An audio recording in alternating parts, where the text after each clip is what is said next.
Física, rayos láser y reactores nucleares. En el Centro de Investigaciones Científicas y Técnicas para la Defensa se desarrolló un método láser para procesar residuos de los reactores nucleares.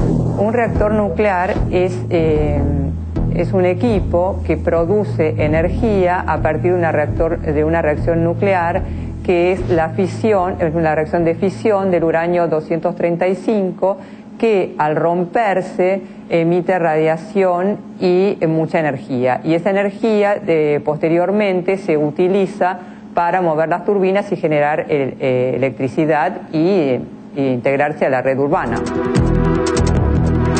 Los reactores nucleares argentinos usan para este proceso lo que se llama agua pesada o deuterio. El agua natural está compuesta básicamente por 2 átomos de hidrógeno y 1 de oxígeno. Ahora bien, el hidrógeno tiene isótopos. Los isótopos son átomos de un mismo elemento que se diferencian en el número de neutrones que tienen en el núcleo. El átomo de hidrógeno del agua común no tiene neutrones. En cambio, el átomo de hidrógeno del agua pesada tiene un neutrón. El agua pesada, también llamada deuterio o agua deuterada, se fabrica en plantas industriales muy complejas. Con el tiempo, el agua pesada absorbe los neutrones que se generan en la reacción de fisión y se convierten en tritio, que es un elemento radioactivo y que debe removerse. Energía nuclear en Argentina. Centrales nucleares, Atucha 1, Buenos Aires y Embalse Río Tercero, Córdoba. Reactores argentinos. Producen el 7% de la energía que se consume en el país. Agua pesada. Cada reactor utiliza 500 toneladas. Hasta hoy solo había 2 maneras de procesar el agua con tritio. Por un lado, enterrándose en contenedores especiales y esperando 12 años, del orden de 12 años, hasta que baje el nivel de radioactividad. O bien transportar esas toneladas de agua a Canadá, que es un país con el cual tenemos convenio para hacer el destritiado. Por una propuesta del INVAP, los investigadores del CITEDEF desarrollaron un método láser de destritiado más ecológico y económico. Cuando empezamos, el sistema era muy poco eficiente, con lo cual hubiéramos necesitado 5 millones de láseres y el costo era altísimo.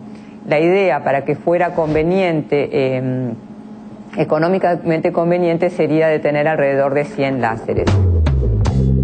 El método consiste en mezclar el agua tritiada con cloroformo deuterado. Las moléculas de cloroformo atrapan al tritio del agua pesada. El resultado es una mezcla de cloroformo tritiado y deuterado. El láser de dióxido de carbono que desarrollamos en el laboratorio de alta energía disocia a esta molécula, pero disocia selectivamente a las moléculas que contienen el tritio. Entonces, uno puede remover el tritio, que pasa a formar una molécula independiente que se llama cloruro de tritio, que se absorbe en unas membranas, las cuales luego se pueden enterrar. Entonces, en un volumen mucho más pequeño tenemos absorbido el tritio. Hasta el momento, las técnicas de destritiado de agua pesada con láser no eran económicamente viables. Nosotros acá en CITEDEF descubrimos el método para hacer que esta técnica sea económicamente rentable. Con lo cual sería muy interesante llevarlo a cabo y hacer una planta piloto, dado que en el mundo hay muchos reactores que utilizan agua pesada como moderadora, fundamentalmente en el sudeste asiático. Con lo cual sería una técnica que se podría poner a punto en el país, utilizarse en el país y exportar la tecnología a otros países del mundo.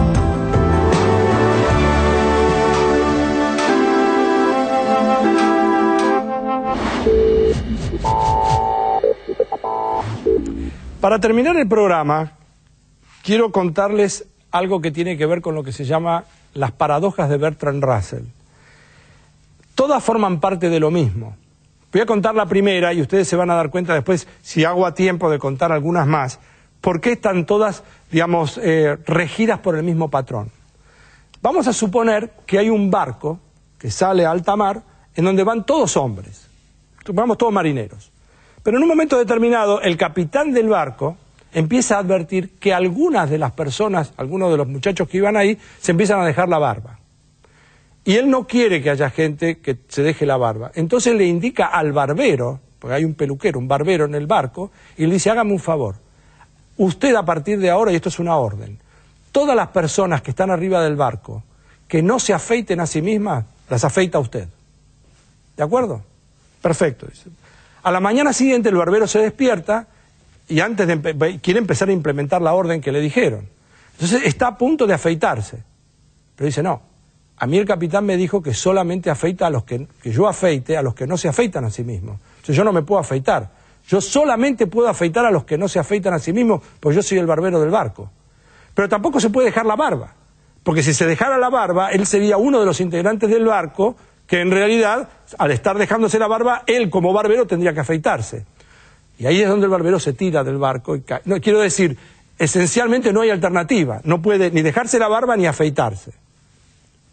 Otra manera de presentar una de las paradojas de Bertrand Russell. Supongamos que hay una persona que la van a colgar. La van a colgar, digamos, porque, no sé, habían decidido que la iban a matar y deciden colgarla, y hay dos altares, uno de la verdad y otro de la mentira. Entonces le dicen al reo que de acuerdo con que sus últimas palabras sean verdad o mentira, lo van a colgar o en este altar o en este otro. El tipo piensa y dice, ustedes me van a colgar en el altar de la mentira. Entonces la gente dice, perfecto. Lo llevan a colgar al altar de la verdad y ahí no lo pueden colgar porque entonces lo que él había dicho antes era mentira. Entonces dice, no, claro, lo vamos a colgar en el altar de la mentira. Pero no lo pueden colgar en el altar de la mentira. Porque en el altar de la mentira, entonces, él lo que había dicho al final era verdad. O sea, ahí no puede ir. Se salva el tipo, y esto es una de las cosas que han pasado en la historia. Estos reos, cuando han sido ofrecidos con este tipo de características, no son ahorcados.